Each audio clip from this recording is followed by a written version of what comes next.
Lapar banget, Abu Nawas membeli semerbak bau masakan. Pada suatu ketika, Abu Nawas melakukan perjalanan yang panjang.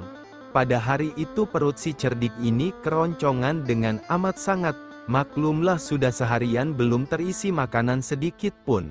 Abu Nawas memeriksa kantong uangnya, bekal sudah menipis. Lah hanya menemukan beberapa keping uang, sementara perjalanannya masih jauh. Bila uang itu digunakan untuk membeli sesuatu, nanti ongkos perjalanannya tidak akan terbayar. Walaupun tubuhnya lemas karena belum makan seharian, Abu Nawas tetap melangkahkan kakinya yang gontai. Pada saat melihat kedai yang ramai pembeli, Abu Nawas tak kuasa untuk tidak memasukinya. Dari bilik dapur terlihat asap mengepul. Itu pasti makanan yang sangat lezat, pikir Abu Nawas. Benar saja, bau masakan langsung menyeruak di hidungnya. Abu Nawas pun tidak menyia-nyiakan itu. Langsung monabirun aroma masakan itu dengan menghirup aroma masakan itu dengan kuat-kuat. Dari aromanya, Abu Nawas sudah membayangkan sajian yang lezat untuk dirinya. Tindakan itu diulanginya berkali-kali hingga ia merasa puas. Setelah merasa cukup puas dengan aroma masakan yang dihirupnya, Abu Nawas pun pergi meninggalkan kedai dengan mengapungkan senyum di bibirnya. Hanya saja, belum jauh dia melangkahkan kakinya, tiba-tiba terdengar teriakan dari seseorang. "Hai, mau kemana? Bayar dulu," teriak orang itu, yang ternyata pemilik kedai. Abu Nawas pun menghentikan langkahnya. Dengan tenang dia balik kanan menghampiri si pemilik kedai. Abu Nawas sempat heran juga dengan kelakuan pemilik kedai yang menagih dirinya, padahal ia tidak makan atau minum barang sedikit pun di kedai itu. Enak saja main nyelonong pergi, bayar dulu baru boleh pergi, sergah pemilik kedai begitu Abu Nawas berhadapan dengannya. Kemudian Abu Nawas menganggukkan kepala tanda setuju permintaan sang pemilik kedai. Dengan santainya Abu Nawas merogoh kantong uangnya. Selanjutnya ia mempermainkan duit di kantongnya itu. Aneh juga, Abu Nawas tak memberikan uangnya kepada pemilik kedai, malah Abu Nawas terus bermain-main dengan uang recehnya dengan cara mengocok kantong uangnya. Suara uang receh terdengar kerincing-kerincing. "Ayo, mana uangnya? Bayar," teriak pemilik kedai. "Baik, ini bayarnya," kata Abu Nawas sambil mengocok kembali uang recehnya sehingga timbul suara kerincing-kerincing. "Loh, mana uangnya? Dari tadi cuma mendengar suaranya saja," kata pemilik kedai yang semakin geram. Kemudian Abu Nawas menjawab, "Itu tadi bayarnya. Aku bayar pakai suaranya saja karena di kedaimu aku hanya dapat baunya saja." Mendengar jawaban itu, si pemilik kedai hanya bisa tersenyum malu. Jadi deh Abu Nawas membeli bau masakan dengan Abu Nawas ajak Baginda menjadi pengemis pada siang hari yang sangat terik. Abu Nawas duduk-duduk santai bersama istri tercinta di beranda rumahnya. Enggan bekerja hari itu. Maklumlah, cuaca sedang kurang bersahabat, lagi asyik bercengkerama dengan sang istri. Dari kejauhan beberapa prajurit kerajaan tampak mendatangi rumah Abu Nawas. "Walah, baru santai begini kedatangan prajurit, tentu mereka akan kesini menjemput saya," gerutu Abu Nawas kepada istrinya. "Baginda sedang rindu kayaknya," sambut istrinya, sembari mengapungkan senyum di bibirnya.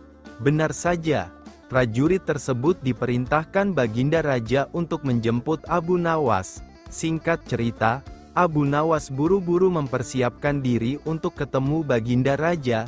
Begitu sampai di istana, Baginda Raja langsung menegur, "Abu Nawas, kemana saja kamu?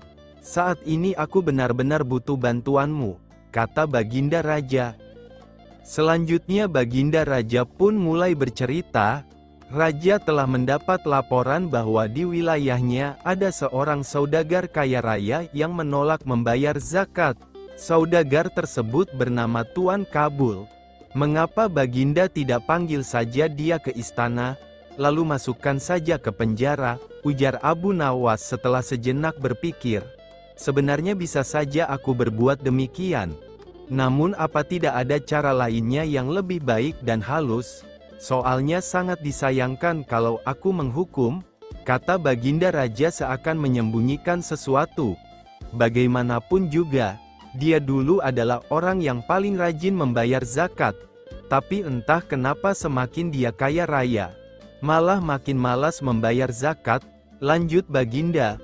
Secara pribadi, Abu Nawas lebih senang jika Tuan Kabul dihukum penjara, dengan begitu semua permasalahan menjadi beres. Keinginan Abu Nawas itu bukan tanpa sebab. Dia tahu dan semua orang juga sudah tahu bahwa Tuan Kabul sangatlah kikir dan bakil. Abu Nawas amat benci Tuan Kabul. Karena Baginda tak mau menjebloskan ke dalam penjara, maka mau tidak mau Abu Nawas ikut memikirkan jalan keluarnya. Akhirnya Abu Nawas meminta waktu. Beberapa hari untuk memikirkan jalan keluarnya.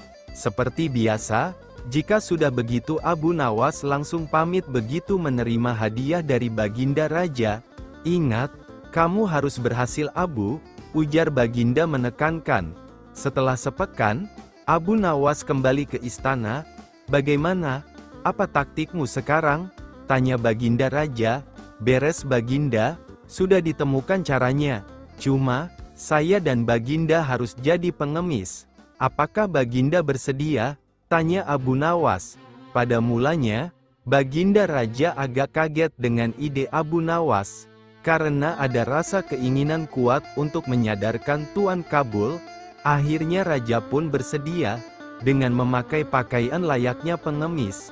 Abu Nawas dan Baginda Raja pergi meluncur ke rumah Tuan Kabul. Kebetulan, pada saat itu, Tuan Kabul berada di rumah. Abu Nawas segera saja mengucapkan salam dan menyapa Tuan Kabul. Apakah Tuan mempunyai uang receh? Kata Abu Nawas. Tidak ada, jawab Tuan Kabul. Kalau begitu, apakah Tuan punya pecahan? Kalau begitu, apakah Tuan punya pecahan roti kering? Sekadar untuk mengganjal perut kami, tanya Abu Nawas. Tidak ada, kata Tuan Kabul. Kalau begitu, kami minta segelas air saja.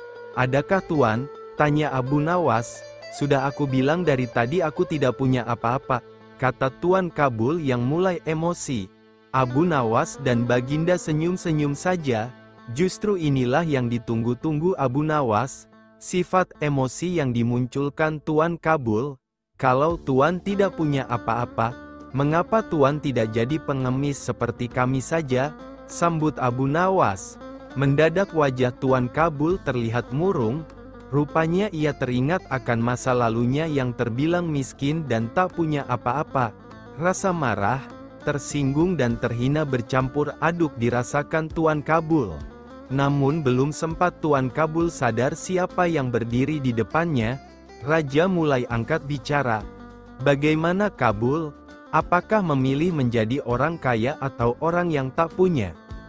Kata Raja, kalau mau kaya, bayarlah zakat, kalau tidak mau kaya, mengemis saja kayak orang ini, kata Raja sambil menunjuk ke Abu Nawas. Tuan Kabul terkejut bukan kepalang begitu tahu dengan siapa ia bicara. Lapun mohon ampun dan berjanji akan membayar zakat dengan tertib. Ampun Baginda, zakat tentu akan kami bayar, ujarnya. Abu Nawas selanjutnya membacakan Al-Quran tentang ancaman orang yang enggan membayar zakat. Tanpa harus menjebloskan Abu Nawas diketahui oleh semua orang memang memiliki kebun yang luas. Raja sukses. Akan tetapi dirinya selalu berusaha tampil sederhana. Hal itu ditunjukkan dengan rumahnya yang hanya beralaskan ubin sederhana dan tak tampak barang-barang mewah semacam guci keramik ataupun benda berharga lainnya. Tapi entahlah, apa yang membuat seseorang berusaha masuk ke dalam dengan maksud mendapatkan benda-benda berharga. Dengan langkah perlahan, si pencuri masuk ke rumah Abu Nawas melalui pintu belakang secara diam-diam. Ya ampun! Si pencuri berhasil masuk ke dalam rumah Abu Nawas dan langsung menuju ruang tengahnya. Dengan sigap, Pencuri yang beraksi sendirian tersebut lantas memandangi satu persatu barang berharga yang ada di ruangan. Pencuri tersebut langsung mengaduk-aduk isi rumah Abu Nawas. Seperti kebanyakan para pencuri lainnya, si pencuri juga mencari uang ataupun barang berharga yang dimiliki oleh Abu Nawas. Dia membuka lemari, laci-laci, mencari di kolong-kolong, dan di tempat lainnya. Tapi ia tidak menemukan satupun barang berharga yang dimiliki oleh Abu Nawas. Semua bagian ruangan di rumah Abu Nawas pun diperhatikannya dengan baik-baik. Setiap sudut ruangan pun tak luput dari pandangannya, demi mendapatkan barang berharga milik Abu Nawas. Tapi tampaknya gerak-gerik si pencuri ini diketahui oleh Abu Nawas. Hanya saja, mengetahui rumahnya didatangi pencuri, Abu Nawas bukannya berteriak minta tolong, dirinya malah bersembunyi di sebuah kotak besar yang berada di sudut ruangan dengan harapan si pencuri tidak mengetahui keberadaannya. Si pencuri ini sangat leluasa mencari barang berharga di rumah Abu Nawas. Namun hampir selama 1 jam si pencuri tidak menemukan satu barang pun yang berharga. Pencuri hampir saja menyerah dan memutuskan untuk keluar dari rumah Abu Nawas tersebut. Tapi tiba-tiba matanya tertuju pada kotak besar yang terletak di sudut ruangan kamar Abu Nawas. Si pencuri sangat senang karena dia yakin kalau dalam kotak itulah disimpan harta benda yang dia cari. Dalam angan-angannya, di dalam kotak besar tersebut tersimpan beberapa batang emas ataupun beberapa butir mutiara yang jika dijual akan menghasilkan banyak uang yang dapat digunakannya untuk berfoya-foya. Walaupun kotak besar itu terkunci kuat dari dalam, tapi dengan kekuatan penuh, pencuri itu berhasil membuka kotak tersebut. Pencuri dan Abu Nawas saling bertatapan muka dan kaget satu sama lain, dan pencuri sekaligus kecewa karena di dalam kotak besar itu juga tidak terdapat apa-apa kecuali Abu Nawas yang meringkuk di dalamnya. "Hei, apa yang kau lakukan di dalam situ?" tanya si pencuri. "Aku bersembunyi darimu," jawab Abu Nawas dengan malu. "Memangnya kenapa?" tanya pencuri lagi. "Aku malu kepadamu, karena aku tak punya apapun yang dapat kuberikan kepadamu.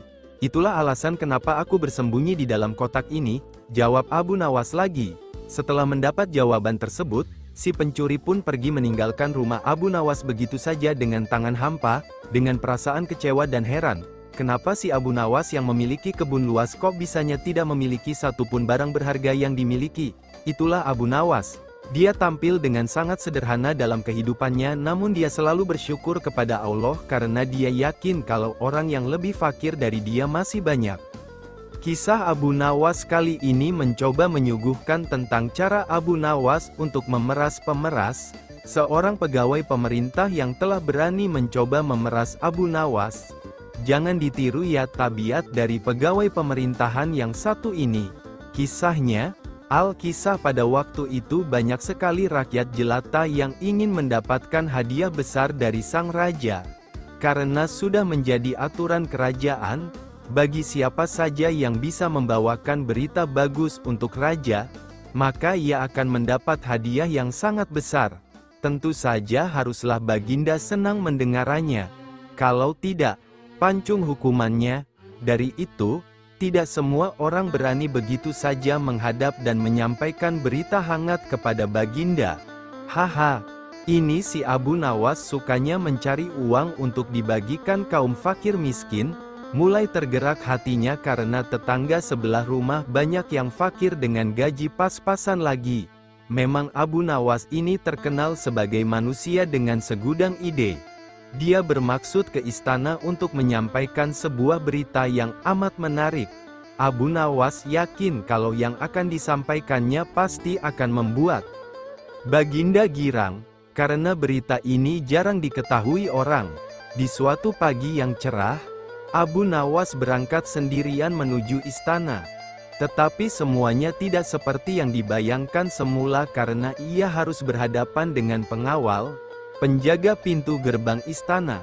Penjaga itu yakin bahwa Abu Nawas adalah orang yang sangat cerdik, bahkan paling cerdik di negerinya. Dari itu, tidak mungkinlah Abu Nawas gagal untuk menyenangkan hati Baginda.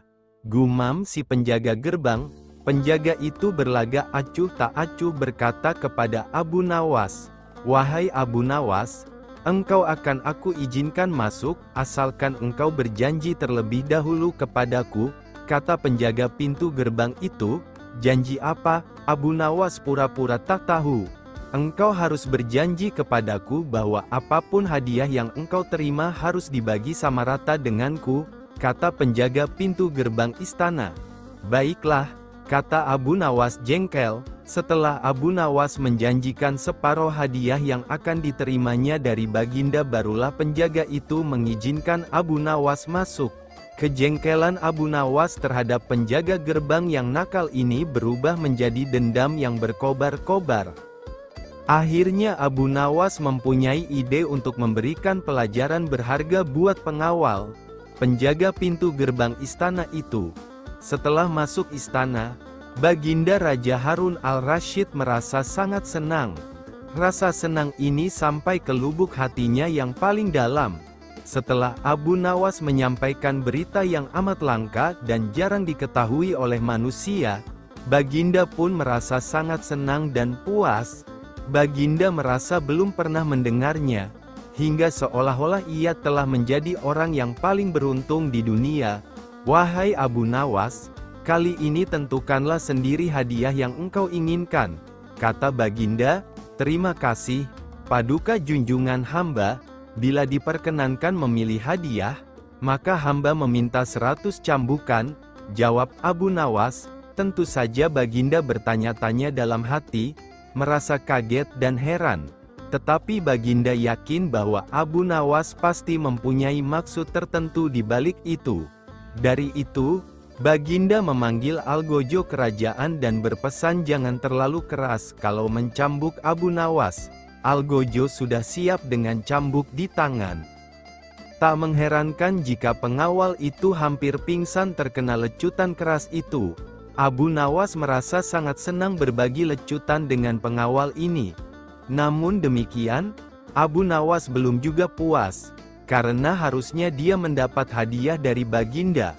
Hari berikutnya, Abu Nawas menemui pengawal itu dan berkata, "Tahukah engkau apa yang bisa aku lakukan terhadap dirimu kapanpun aku mau?" ancam Abu Nawas. "Tidak," jawab pengawal itu ketakutan. "Karena engkaulah aku tidak membawa hadiah apa-apa kecuali lecutan.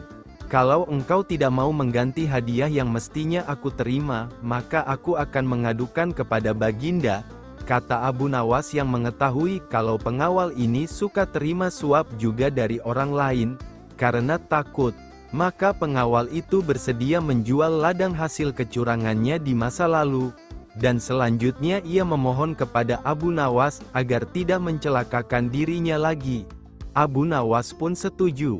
Akhirnya, dengan dari hasil penjualan ladang milik pengawal, minta tolong pada lalatnya dibagikan kepada yang minta tolong pada lalat, terutama Abu Nawas hanya tertunduk lesu dan sedih ketika mendengarkan penuturan istrinya. Tadi pagi beberapa pekerja dari kerajaan telah membongkar rumahnya dan mereka terus menggali tanpa bisa dicegah lagi. Mereka mengatakan bahwa tadi malam Baginda Raja bermimpi kalau di bawah rumah Abu Nawas terpendam emas dan permata yang tak ternilai harganya. Tetapi setelah mereka terus menggali ternyata emas dan permata itu tidak ditemukan. Baginda akhirnya meminta maaf kepada Abu Nawas dan bersedia mengganti kerugian. Inilah yang membuat hati Abu Nawas sedih. Lama Abu Nawas memeras otak, namun belum juga ia menemukan muslihat untuk membalas Baginda. Makanan yang dihidangkan istrinya tidak dimakan karena nafsu makannya lenyap. Malam pun tiba. Namun Abu Nawas tetap tidak beranjak dari tempat duduknya. Keesokan harinya Abu Nawas melihat lalat-lalat mulai menyerbu makanan Abu Nawas yang mulai basi. Tiba-tiba Abu Nawas tertawa riang. "Tolong ambilkan kain penutup untuk makananku dan sebatang besi," kata Abu Nawas kepada istrinya. "Untuk apa?" tanya istrinya. "Membalas Baginda Raja," jawab Abu Nawas. Dengan muka berseri-seri Abu Nawas berangkat menuju istana. Setibanya di istana, Abu Nawas membungkuk hormat dan berkata, "Ampun tuanku, hamba menghadap hanya untuk mengadukan perlakuan tamu-tamu yang tidak diundang.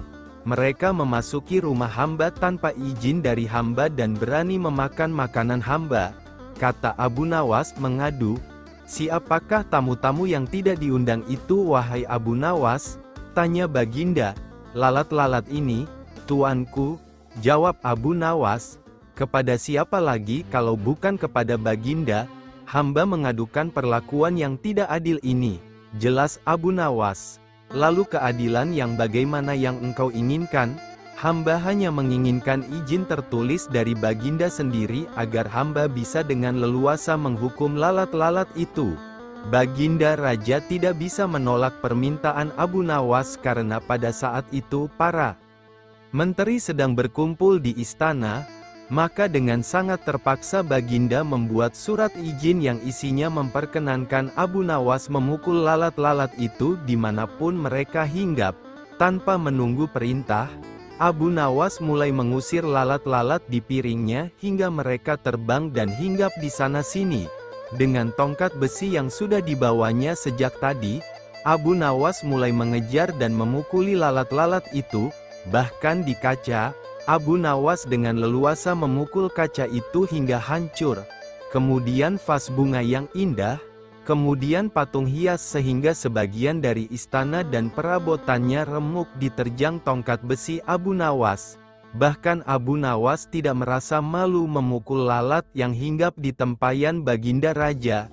Baginda Raja tidak bisa berbuat apa-apa kecuali menyadari kekeliruan yang telah dilakukan terhadap Abu Nawas dan keluarganya. Dan setelah merasa puas, Abu Nawas mohon diri. Barang-barang kesayangan Baginda banyak yang hancur dan bukan itu saja, Baginda juga menanggung rasa malu. Abu Nawas pulang dengan perasaan lega. Istrinya pasti sedang menunggu di rumah untuk mendengarkan cerita apa saja yang dibawa dari istana. Pelajaran yang bisa kita petik dari kisah Abu Nawas kali ini adalah bahwa kita harus selalu minta izin jika bertamu ke rumah orang. Jangan main selonong saja dan jangan mentang-mentang memiliki kekuasaan yang tinggi. Menjual raja kisah Abu Nawas. Kisah Abu Nawas kali ini akan menceritakan bahwa si Abu Nawas menjual rajanya. Wow, berani sekali ya si Abu Nawas ini. Berikut kisahnya. Belum pernah Abu Nawas merasa menyesal dan seputus asa akhir-akhir ini. Sudah 2 hari dapurnya tidak mengepul asap lagi karena tidak ada lagi barang yang bisa dijual.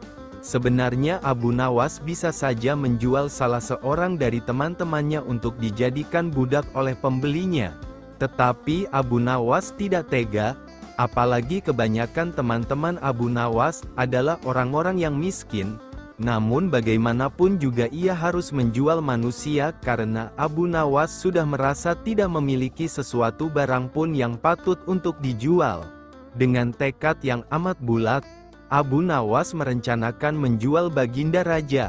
Karena menurut Abu Nawas hanya Baginda Raja yang pantas untuk dijual. Bukankah selama ini Baginda Raja selalu mempermainkan dirinya dan menyengsarakan pikirannya? Maka sudah sepantasnya lah kalau sekarang ini giliran Abu Nawas menyusahkan Baginda Raja.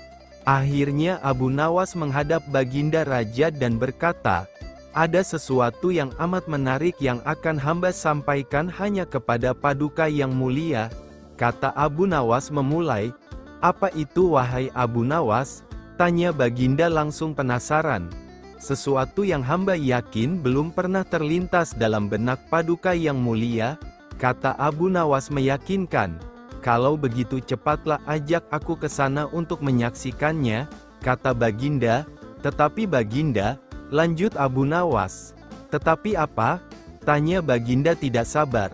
"Bila Baginda tidak menyamar sebagai rakyat biasa maka pasti nanti orang-orang akan banyak yang ikut menyaksikan benda ajaib itu," jelas Abu Nawas. Karena begitu besar keinginan tahuan Baginda Raja, maka Raja bersedia menyamar sebagai rakyat kecil seperti yang diusulkan oleh Abu Nawas. Kemudian Abu Nawas dan Baginda Raja Harun al-Rasyid berangkat menuju sebuah hutan. Setibanya di hutan, Abu Nawas mengajak Baginda Raja mendekati sebuah pohon yang rindang dan memohon Baginda Raja Menunggu di situ, sementara itu Abu Nawas menemui seorang kenalan yang pekerjaannya menjual budak. Abu Nawas mengajak pedagang budak itu untuk melihat calon budak yang akan dijual kepadanya dari jarak yang agak jauh. Abu Nawas beralasan bahwa sebenarnya calon budak itu adalah teman dekatnya, maka dari itu Abu Nawas tidak tega menjualnya di depan mata. Setelah pedagang budak itu memperhatikan dari kejauhan, ia merasa cocok. Abu Nawas pun membuat surat kuasa yang menyatakan bahwa pedagang budak sekarang mempunyai hak penuh atas diri orang yang sedang duduk di bawah pohon rindang itu. Setelah itu Abu Nawas pergi begitu menerima beberapa keping uang emas dari pedagang budak itu. Baginda Raja masih menunggu Abu Nawas di bawah pohon ketika pedagang budak menghampirinya. Belum tahu mengapa Abu Nawas belum juga menampakkan batang hidungnya. Baginda juga merasa heran kenapa ada orang lain di situ. "Siapa engkau?" tanya Baginda Raja kepada pedagang budak itu. "Aku adalah tuanmu sekarang," kata pedagang budak agak kasar. Tentu saja pedagang budak itu tidak mengenali Baginda Raja dalam pakaian yang amat sederhana itu. "Apa maksud perkataanmu?" tanya Baginda Raja dengan wajah merah padam. "Abu Nawas telah menjual engkau kepadaku dan inilah surat kuasa yang baru dibuatnya," kata pedagang budak itu dengan kasar. "Abu Nawas menjual diriku kepadamu," kata Baginda dengan murka. "Ya," bentak pedagang budak, "tahukah engkau siapa aku ini sebenarnya?"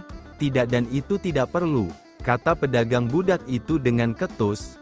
"Aku adalah rajamu, Sultan Harun al-Rasyid," kata Baginda sambil menunjukkan tanda pengenal kerajaan. Pedagang itu terperanjat dan mulai mengenal Baginda Raja. Pun langsung menjatuhkan diri sembari menyembah Baginda Raja. Baginda Raja mengampuni pedagang budak itu karena ia memang tidak tahu. Akan tetapi kepada Abu Nawas, Baginda amat murka dan gemas. Ingin rasanya beliau meremas-remas tubuh Abu Nawas seperti kertas hehe. Baginda Raja pulang ke istana dan langsung memerintahkan para prajuritnya untuk menangkap Abu Nawas. Tetapi Abu Nawas telah raib entah kemana karena ia tahu sedang diburu oleh prajurit kerajaan. Dan setelah Abu Nawas tahu para prajurit kerajaan sudah meninggalkan rumahnya, barulah Abu Nawas berani pulang. Abu Nawas mulai menceritakan kepada istrinya apa yang sebenarnya terjadi. Abu Nawas akhirnya memutuskan untuk mengelabui Baginda dengan cara berpura-pura mati. Abu Nawas hanya bisa berpesan kepada istrinya apa yang harus dikatakan bila Baginda datang. Kini kabar kematian Abu Nawas mulai tersebar ke seluruh pelosok negeri. Baginda sangat terkejut, marah dan geram sebenarnya. Namun juga merasa kasihan juga mendengar kabar-kabar meninggalnya. Mengingat Abu Nawas adalah orang yang paling pintar menyenangkan dan menghibur Baginda Raja. Baginda Raja beserta beberapa pengawalnya menuju rumah Abu Nawas. Setelah melihat tubuh Abu Nawas terbujur kaku tak berdaya, Baginda Raja merasa terharu dan meneteskan air mata. Beliau bertanya kepada istrinya, "Adakah pesan terakhir Abu Nawas untukku?" tanya Baginda. "Ada paduka yang mulia," jawab istri Abu Nawas sambil menangis. "Katakanlah," kata Baginda. "Suami hamba, Abu Nawas, memohon sudilah kiranya Baginda Raja mengampuni semua kesalahannya di depan rakyat," kata. Menuju rumah Abu Nawas. Setelah melihat tubuh Abu Nawas terbujur kaku tak berdaya, Baginda Raja merasa terharu dan meneteskan air mata. Beliau bertanya kepada istrinya, "Adakah pesan terakhir Abu Nawas untukku?" tanya Baginda. "Ada paduka yang mulia," jawab istri Abu Nawas sambil menangis. "Katakanlah," kata Baginda. "Suami hamba, Abu Nawas, memohon sudilah kiranya Baginda Raja mengampuni semua kesalahannya di depan rakyat," kata istri Abu Nawas terbata-bata. "Baiklah kalau itu permintaan terakhir Abu Nawas," kata Baginda menyanggupi. Kemudian Baginda Raja mengumpulkan rakyatnya di tanah lapang dan berkata, "Wahai rakyatku, dengarkanlah bahwa hari ini, aku Sultan Harun al-Rasyid telah memaafkan semua kesalahan Abu Nawas yang telah diperbuat terhadap diriku. Dan kalianlah sebagai saksinya," ujar Baginda. Begitu mendengar pengampunan dari Baginda Raja Harun al-Rasyid sendiri, Abu Nawas lekas-lekas beranjak dan mengucapkan terima kasih yang tak terhingga kepada Baidikan Pan.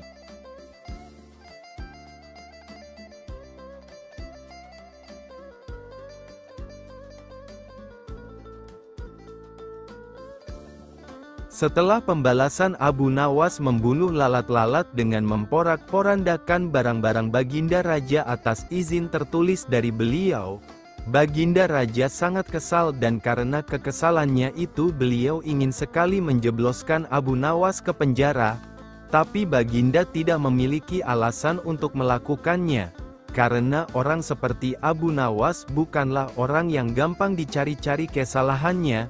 Suatu hari Baginda Raja menemukan akal untuk menjebak Abu Nawas. Baginda berpikir pasti kali ini akan berhasil menghukum Abu Nawas. Baginda Raja merencanakan sebuah perburuan di hutan dan mengajak serta Abu Nawas. Mendengar ajakan Baginda Raja untuk berburu, hati Abu Nawas merasai gelisah, karena ia sangat takut pada beruang. Namun ia tidak berani menolak ajakan Baginda Raja yang akan menghukum orang yang melawan perintahnya. Hari yang direncanakan telah tiba. Cuaca pada hari itu sangat cerah. Baginda Raja dan pengawal kerajaan beserta Abu Nawas di dalamnya segera berangkat menuju hutan menunggangi kuda. Ketika masih dalam perjalanan, tiba-tiba cuaca menjadi mendung. Baginda Raja kemudian memanggil Abu Nawas untuk menghadapnya. Baginda Raja berkata kepada Abu Nawas, "Wahai Abu Nawas, tahukah engkau alasan aku memanggilmu?" tanya Baginda. "Ampun Baginda Raja, hamba belum mengetahuinya," jawab Abu Nawas. Baginda Raja kemudian kembali menyambung perkataannya, "Cuaca tiba-tiba mendung, mungkin akan segera turun hujan dan hutan masih amat jauh, sedang kita harus berkumpul di tempat peristirahatan pada waktu makan siang. Engkau akan kuberi seekor kuda yang lamban, aku dan para pengawalku akan menunggang kuda yang cepat.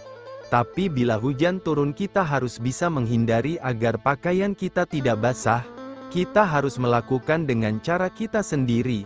Sekarang mari kita berpencar," titah Raja kepada Abu Nawas. Abu Nawas pun segera menunggangi kuda yang lamban dan ia tertinggal di belakang. Abu Nawas merasa kecewa. Namun ia sudah menyadari jika Baginda Raja ingin menjebaknya dengan mencari-cari kesalahannya. Sebab jika ia tidak bisa melaksanakan titah Baginda maka ia akan mendapatkan hukuman. Mungkin ia akan dijebloskan ke penjara, karena itulah alasan Baginda Raja mengajaknya.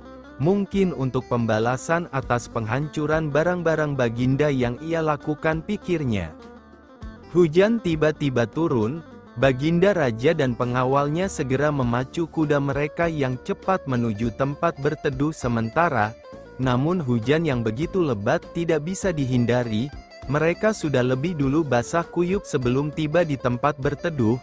Akhirnya ketika waktu makan siang tiba, berangkatlah Baginda Raja dan pengawalnya untuk makan siang menuju tempat peristirahatan mereka dengan pakaian yang masih basah. Akan tetapi belum lama mereka sampai di sana menyusullah Abu Nawas dengan kuda lambannya. Baginda Raja dan pengawalnya dibuat bingung melihat Abu Nawas yang menyusul begitu cepat dan dengan pakaian yang masih kering. Mereka heran atas hal yang mereka anggap mustahil, tapi bisa dilakukan Abu Nawas. Pada hari berikutnya Baginda Raja memberikan Abu Nawas seekor kuda yang cepat larinya, sedang beliau beserta pengawalnya menunggangi kuda yang lamban. Setelah mereka berpencar, cuaca pun tiba-tiba menjadi mendung dan hujan segera turun. Baginda Raja dan pengawalnya basah kuyup, tidak bisa menghindari hujan karena kuda tunggangan mereka sangat lamban. Abu Nawas segera memacu kudanya cepatnya menuju tempat peristirahatan dan ia lebih dulu sampai di sana dari rombongan Baginda Raja. Ketika Baginda dan pengawalnya tiba dengan pakaian yang masih basah, mereka pun semakin bingung dan penasaran melihat Abu Nawas yang masih kering bajunya. Baginda Raja yang sudah sangat penasaran langsung bertanya kepada Abu Nawas. "Wahai Abu Nawas, aku sangat penasaran bagaimana kamu bisa menghindari hujan. Sebab meski kita terpencar ketika hujan datang kita masih sama-sama dalam perjalanan dan engkau sama sekali tidak basah. Begitu juga ketika kami menunggangi kuda yang cepat, akan tetapi kami tetap tidak bisa mencapai tempat berteduh. Apalagi dengan tunggangan yang lamban ini tentu saja akan membuat kami kebasahan." Abu Nawas tersenyum mendengar pertanyaan Baginda yang sudah sangat penasaran padanya. Ia lalu menjawab, "Mudah sekali Baginda Raja, hamba sebenarnya tidak menghindar dari hujan.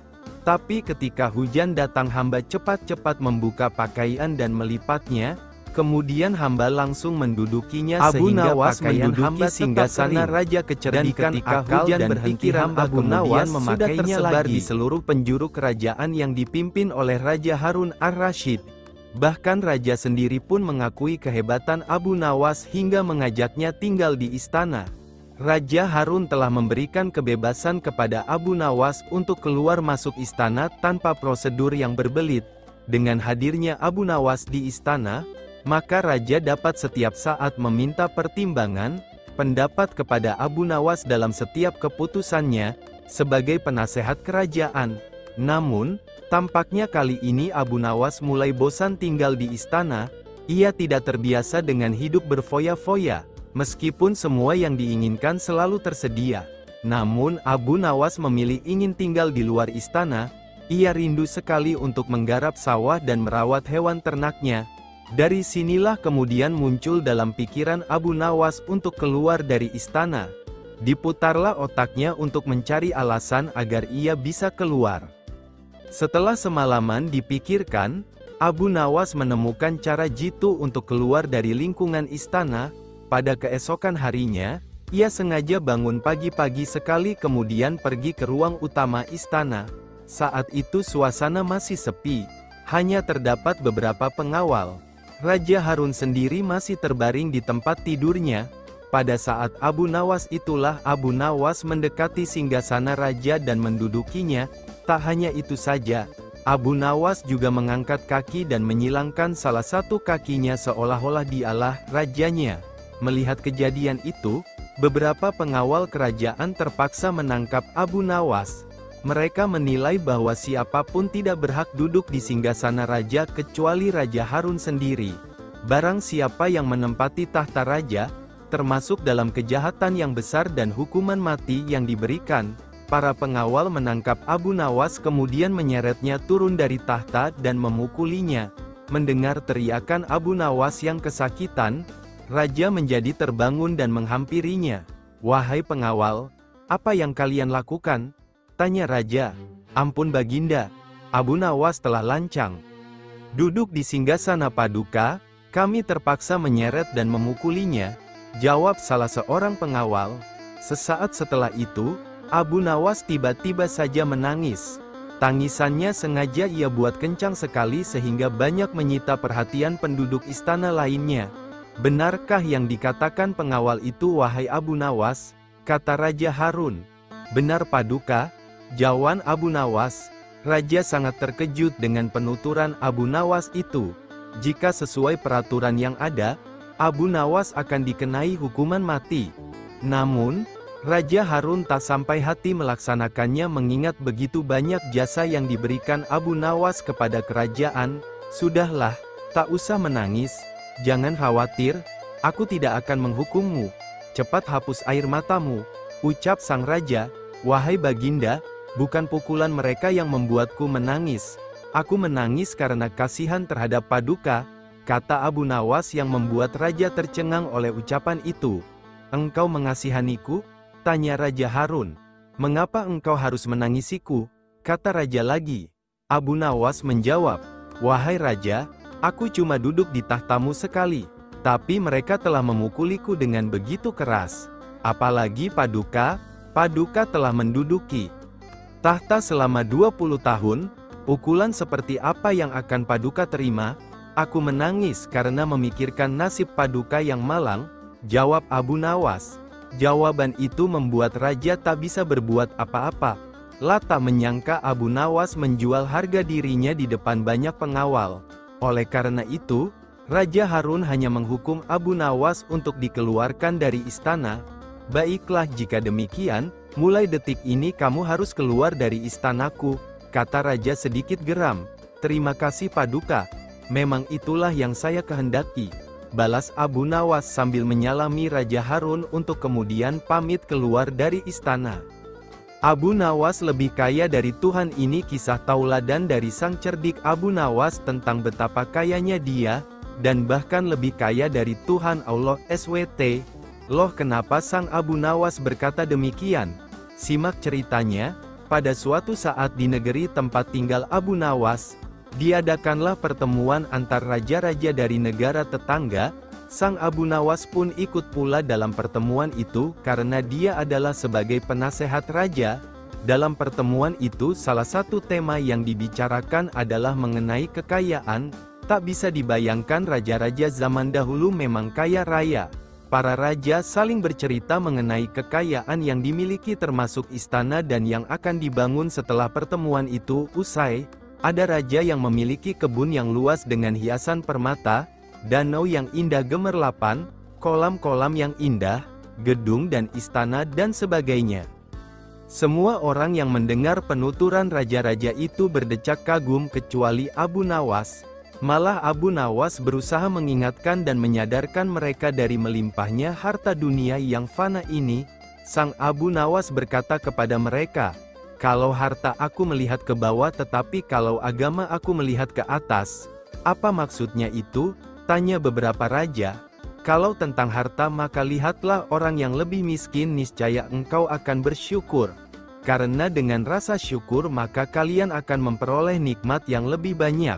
Tapi kalau amal, maka lihatlah orang yang lebih bertakwa daripada kalian, niscaya kalian akan bertambah rajin untuk beribadah kepada Allah SWT." Jelas Abu Nawas. Mendengar penjelasan Abu Nawas tersebut, orang-orang mulai sadar akan apa yang telah mereka miliki dan mereka banggakan.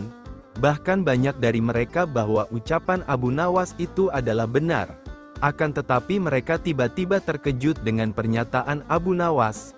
"Aku itu lebih kaya dari Tuhan," ucap Abu Nawas spontan. Tentu saja ucapan Abu Nawas itu mendapat tanggapan yang luar biasa. Kaget, tidaklah heran jika seisi ruangan pertemuan heboh. Dibuatnya, ada sebagian yang bilang kalau Abu Nawas berkata bohong, ada yang bilang kalau Abu Nawas berani berkata demikian memang tiada buktinya. Sebagian lagi tidak percaya. Sebagian lagi punya keyakinan bahwa Abu Nawas mempunyai maksud tertentu di balik kata-katanya, karena Abu Nawas bikin heboh pertemuan. Akhirnya Baginda Raja memerintahkan prajuritnya untuk menangkap Abu Nawas. Setelah ditangkap, Abu Nawas dihadapkan ke Baginda Raja. "Benarkah kamu mengatakan bahwa kamu lebih kaya dari Tuhan?" tanya Raja. "Benar Tuanku yang mulia," jawab Abu Nawas. "Apa maksudmu kamu lebih kaya dari Tuhan?" tanya Raja Harun. "Karena kenyataannya hamba memang demikian," jawab Abu Nawas dengan santainya. "Sanggupkah kamu membuktikan perkataanmu?" tanya Raja. "Sanggup Tuanku," jawab Abu Nawas. "Apa sanksinya bila ternyata kamu tidak sanggup membuktikannya?" tanya Raja Harun. "Hamba akan rela dihukum oleh Tuanku," jawab Abu Nawas. "Nah sekarang buktikanlah," perintah Raja. "Baginda yang mulia, bukankah Tuhan kita itu tidak mempunyai anak dan juga tidak diperanakkan? Sedangkan hamba ini mempunyai anak dan ibu karena hamba hanyalah makhluk, bukan sang Khalik," jawab Abu Nawas. Mendengar penuturan Abu Nawas tersebut, Raja Harun al-Rasyid merasa puas. Bahkan sang raja malah memerintah kepada Abu Nawas agar menyebarluaskan opini tersebut kepada seluruh penduduk. saja Lolos lagi si Abu Nawas dari hukuman raja untuk meloloskan diri dari hukuman dan ambil hikmahnya dari adalah Raja Harun ar-Rasyid yang termakan tipuannya. Abu Nawas bebas dari hukuman raja setelah berjanji bahwa ia akan terbang. Berikut kisahnya, karena dianggap terlalu mengkritik kepemimpinan Raja Harun, maka Abu Nawas ditangkap karena ia dituduh telah melakukan sesuatu yang membahayakan kerajaan, sehingga harus dihukum. Namun demikian, Abu Nawas selalu punya alasan untuk meloloskan diri dari hukuman itu. La mengaku kepada pengawal kerajaan bahwa ia memiliki ilmu tinggi dan ia akan terbang. Kabar Abu Nawas akan terbang akhirnya terdengar oleh Raja Harun. Mana mungkin Abu Nawas akan terbang? Dia tidak punya sayap, tidak punya alat-alat khusus. Apakah ia punya ilmu khusus? Kata Raja Harun kepada pengawalnya. Kami tidak tahu Paduka. Tetapi Abu Nawas sangat meyakinkan, jawab pengawal. Hingga dibawalah Abu Nawas menghadap sang raja. Abu Nawas, betulkah kamu mau terbang? Tanya raja. Ya tuanku, memang saya mau terbang. Jawab Abu Nawas. Kapan? Dan di mana? Tanya raja secara beruntun. Hari Jumat yang akan datang ini, dan dari menara Masjid Baitul Rakim, tak jauh dari rumah saya, jika raja mengizinkan, jawab Abu Nawas. Akhirnya sang raja mengizinkan dan bahkan ia berjanji akan membebaskan Abu Nawas jika bisa terbang. Akan tetapi jika Abu Nawas tak bisa membuktikan, maka hukumannya akan ditambah 100 lecutan rotan, daun kuping dipotong dan hukuman gantung. Pada hari yang sudah dinantikan, Jumat sesudah sembahyang Jumat, lapangan sekitar Masjid Baitul Rahman sudah penuh orang. Orang biasa, rakyat, penduduk dan penguasa setempat sudah berjubel mengambil tempat masing-masing. Orang-orang menantikan saat yang paling genting dan mendebarkan. Abu Nawas dengan langkah yang sangat gagah dan tak ragu, menaiki tangga menara tertinggi dan orang-orang melihat dengan mata yang tak berkedip, terpaku dan menyatu mengikuti langkah tubuh Abu Nawas. Ketika Abu Nawas sampai pada puncak tertinggi, dia melihat lurus dan terkadang ke bawah yang penuh orang. Badan dan kedua belah tangannya merentang lurus seakan-akan benar mau terbang. Orang-orang yang ada di bawah dengan seksama memperhatikan dan Abu Nawas terus dan berulang-ulang merentangkan tangannya dan memajukan badannya seakan-akan terbang dan bagaikan berenang perilaku dan gerak-geriknya. Sementara orang-orang yang ada di bawah menunggu dengan jantung berdegup dengan kencang. Akhirnya Abu Nawas menemui mereka dan mereka semua terpana, terpesona, heran dan penuh keraguan. Apalagi yang mau dibuat Abu Nawas ini? Apa semua kalian lihat tadi bagaimana saya mau terbang itu? Tanya Abu Nawas. Ya, kami melihat, kamu menggerakkan kedua belah tanganmu dan badanmu bergerak ke depan, tampaknya memang bergaya mau terbang. Kata orang banyak. Lalu apakah saya berbohong bahwa saya mau terbang pada hari Jumat ini dan di menara tertinggi Masjid Baitul Rakim ini? Tanya Abu Nawas. Ya tidak bohong, kamu betul mau terbang hari ini dan di sini. Tapi kenapa lalu kamu tidak terbang? Kata mereka. Yang saya katakan bahwa saya mau terbang, lalu saya coba. Lalu ternyata yang seperti kalian lihat tadi itu, kata Abu Nawas. Tapi ternyata kamu tidak bisa terbang. Kata mereka, itu soal lain, saya tidak mengatakan bahwa saya mau terbang pada hari Jumat ini dan di sini. Itu yang saya katakan dan kalian semua tahu hal itu. Saya katakan bahwa saya mau terbang, hanya itu bukannya terbang. Kata Abu Nawas. Orang-orang saling melihat dan mulut mereka bergumam. Tarikan nafas panjang karena Abu Nawas terlepas dari jeratan hukum. Orang-orang juga sama membenarkan bahwa Abu Nawas memang tidak berbohong. Dia melakukan semua yang dari hukuman pancung karena dianggap hampir membunuh baginda raja. Maka Abu Nawas mendapat celaka dengan kekuasaan yang absolut. Baginda memerintahkan prajurit-prajuritnya untuk langsung menangkap dan menyeret Abu Nawas untuk dijebloskan ke dalam penjara. Berikut ini kisah Abu Nawas yang lolos dari hukuman pancung. Waktu itu Abu Nawas sedang bekerja di ladang karena musim kentang akan tiba. Namun tanpa alasan yang jelas prajurit kerajaan langsung menyeret Abu Nawas sesuai dengan titah paduka raja. Abu Nawas tiada mampu berkutik dan kini ia mendekam di dalam penjara. Beberapa hari lagi kentang-kentang itu harus ditanam, sedangkan istrinya tidak cukup kuat untuk mencangkul. Tidak ada yang bisa dilakukan di dalam penjara kecuali mencari jalan keluar. Sudah 2 hari ia meringkuk di dalam penjara, wajahnya terlihat murung. Karena khawatir dengan keadaan istrinya, maka pada hari ketiga Abu Nawas memanggil seorang pengawal. "Bisakah aku minta tolong kepadamu?" kata Abu Nawas. "Apa itu?" kata pengawal. Abu Nawas pun meminta pensil dan selembar kertas untuk menulis surat kepada istrinya. "Aku harus menyampaikan sebuah rahasia penting, yang hanya boleh diketahui oleh istriku saja," katanya. Pengawal itu berpikir sejenak, lalu pergi meninggalkan Abu Nawas. Ternyata pengawal itu menghadap raja untuk melapor. Mendengar laporan dari pengawal, Baginda Raja bergumam, "Mungkin kali ini aku bisa mengalahkan Abu Nawas." Gumannya, surat rahasia Abu Nawas. Abu Nawas menulis surat yang berbunyi, "Wahai istriku, jangan engkau sekali-kali menggali ladang kita, karena aku menyembunyikan harta karun dan senjata di situ. Dan tolonglah jangan bercerita kepada siapapun." Tentu saja surat itu dibaca oleh Baginda Raja, karena beliau ingin tahu apa sebenarnya rahasia Abu Nawas. Setelah membaca surat itu, Baginda Raja merasa puas dan memerintahkan beberapa pekerja istana untuk menggali ladang Abu Nawas. Istri Abu Nawas yang berada di rumah menjadi heran. 5 hari kemudian Abu Nawas menerima surat dari istrinya. Dalam surat tersebut istrinya mengatakan bahwa ladang mereka telah digali oleh pekerja istana dan istrinya bingung harus melakukan apa. Rupanya istri Abu Nawas belum mengerti muslihat suaminya. "Sekarang engkau bisa menanam kentang di ladang tanpa harus menggali, wahai istriku." Kali ini Baginda tidak bersedia membaca surat Abu Nawas lagi karena Baginda Raja makin mengakui keluarbiasaan akal Abu Nawas. Baginda semakin merasa tertantang untuk mengalahkan Abu Nawas. La pun berpikir sejenak, kemudian beliau segera memerintahkan penjaga penjara untuk membebaskan Abu Nawas. Baginda Raja tidak ingin ada resiko yang lebih buruk. Abu Nawas memang girang bukan kepalang.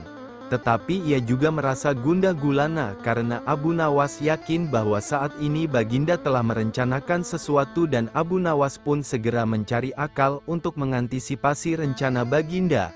Ahli ramal pada hari itu juga Abu Nawas mengumumkan dirinya sebagai ahli nujum atau tukang ramal nasib. Sejak membuka praktik meramal, Abu Nawas sering mendapat panggilan dari orang-orang terkenal. Mendengar Abu Nawas mendadak menjadi ahli ramal, maka Baginda tanpa pikir panjang memerintahkan prajurit untuk menangkapnya. Karena dianggap membahayakan, Abu Nawas lalu digiring menuju tempat kematian. Tukang penggal kepala pun sudah menunggu dengan pedang yang baru diasah. Ketika Algojo sudah siap mengayunkan pedang, tiba-tiba Abu Nawas tertawa, sehingga membuat Baginda menangguhkan pemancungan. "Hai Abu Nawas, apakah engkau tidak merasa ngeri menghadapi pedang Algojo?" tanya raja. "Ngeri tuanku yang mulia. Tetapi hamba juga merasa gembira," jawab Abu Nawas. "Mengapa engkau merasa gembira?" tanya Baginda kaget. "Betul Baginda yang mulia. Karena tepat 3 hari setelah kematian hamba maka Baginda akan mangkat menyusul hamba ke liang lahat. Karena hamba tidak bersalah sedikit pun," jawab Abu Nawas. Baginda Raja bergetar mendengar kata Abu Nawas dan tentu saja hukuman pancung dibatalkan. Itulah kisah Abu Nawas yang ternyata ucapannya mengandung hikmah doa. Baginda berdecak kagum juga mendengar penuturannya. Pada suatu yang cerah Raja Harun al-Rasyid memanggil Abu Nawas. "Hari ini saya punya misi lain untukmu, Abu Nawas," titah Raja dengan wajah serius. "Apa yang harus saya kerjakan, Yang Mulia?" tanya Abu Nawas penuh tanda tanya. "Kau tahu bahwa kita punya teluk yang luas, bukan?" tanya raja kemudian. "Menyedihkan sekali tak seorang pun pernah menyeberang teluk. Saya bertanya-tanya, apakah mungkin seorang manusia berenang ke seberang teluk?" lanjut Baginda Raja. Abu Nawas masih khusyuk mendengar titah selanjutnya. ketika Baginda berujar, "Abu, saya butuh kau menjawab keingintahuanku, saya mau kau mengambil misi ini sebagai tugas terhormat," titah raja akhirnya. "Tuan, saya bukan seorang perenang yang baik," kilah Abu Nawas dengan wajah pucat. "Saya tahu," ucap Baginda mendesak. "Tapi setiap orang mengetahui kalau kau adalah pria terpintar di negeri ini, kau harus dapat mengerjakan tugas ini," kata raja dengan nada memaksa. Abu Nawas tidak bisa berkutik. Dia tergagap. Kemudian dengan sangat terpaksa dia berujar, "Ya, saya akan mengerjakannya, Yang Mulia." Pertemuan selesai. Abu Nawas menggerutu begitu meninggalkan istana. Kepalanya tiba-tiba menjadi berat. Susah diajak berpikir. Asam lambungnya juga naik. Tanda stres sedang hinggap. Selanjutnya si cerdik ini berjalan gontai ke pantai. Memandangi teluk yang luas itu. Beberapa kali ia menarik nafas dalam-dalam. Pikirannya masih kalut, ketika ia akhirnya duduk di bawah sebuah pohon palem. Dia mencoba mencari ide menyiasati misi yang mustahil itu. Pada waktu itu ia melihat pakaian anak-anak tergeletak di atas bebatuan di sampingnya. Di mana anak itu? Mereka pasti berenang di pantai, gumam Abu Nawas. Seketika itu juga, kepala Abu Nawas tiba-tiba enteng. Asam lambungnya normal-normal saja. Cuma hanya kepingin makan yang enak-enak. Senyumnya pun terkembang. Nampaknya ia telah menemukan ide cemerlang.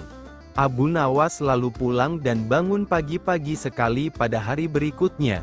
Dia segera pergi ke pantai.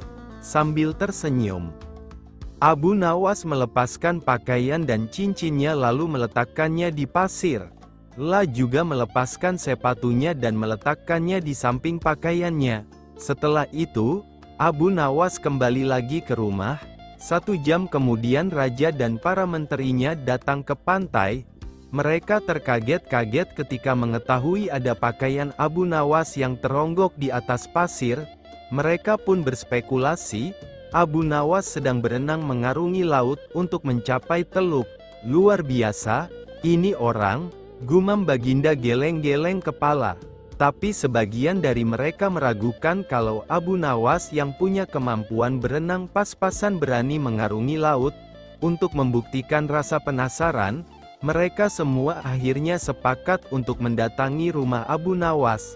Sampai di rumah Abu Nawas, raja dan para menteri hanya ditemui oleh istrinya. Mengatakan kalau Abu Nawas meninggalkan rumah pagi hari sebelumnya. "Kemarin ia mengatakan padaku bahwa ia akan berenang menyeberangi teluk. Dia berkata bahwa Yang Mulia memerintahkannya melakukan demikian. Sebenarnya saya tak tega membiarkannya pergi karena saya tahu ia bukan perenang yang baik," kata wanita itu dengan sedih. Tiba-tiba datang seorang pengawal istana melapor, "Yang Mulia, Abu Nawas ditemukan." Pengawal itu kemudian bercerita jika pada sore hari 3 nelayan di pantai melihat seorang pria berenang.